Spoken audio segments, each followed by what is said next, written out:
Subscribe to our YouTube channel and press the bell icon to get the latest updates.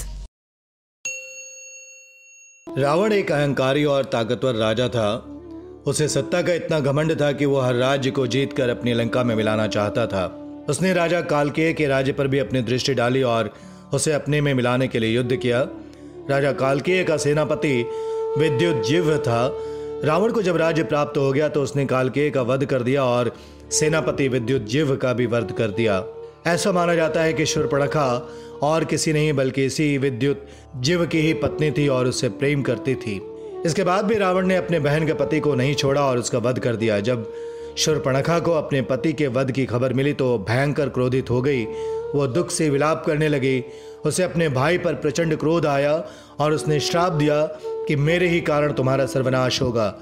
इसी प्रण को मन में लिए शूर्पणखा ने सारा सच जानते हुए प्रभु श्री राम के सामने विवाह का प्रस्ताव रखा। जब उन्होंने मना कर दिया तो उसने माता सीता को मारने का प्रयास किया और क्रोधित होकर लक्ष्मण ने उसकी नाक काटी।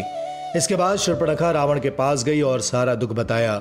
सीता हरण से शुरू हुई ये कहानी रावण के अंत के साथ ही खत्म हुई।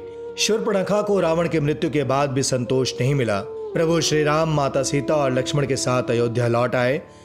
अयोध्या आने के बाद माता सीता की पवित्रता पर लोग सवाल उठाने लगे।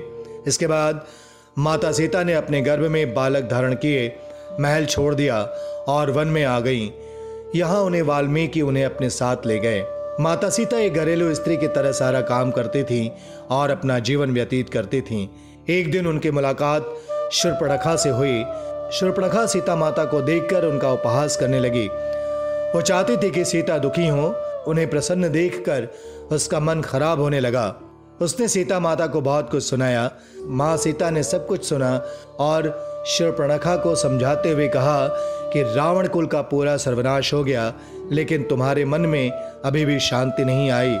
मेरे पति और देवर ने तुम्हारे साथ जो किया उन्होंने उसकी सजा भी भुगती। अब तुम भी उन्हें मन से माफ कर दो। शूर्पणखा ये बातें सुनकर रोने लगी और तब जाकर उसके मन का दुख कम हुआ। Subscribe to our YouTube channel and press the bell icon to get the latest updates.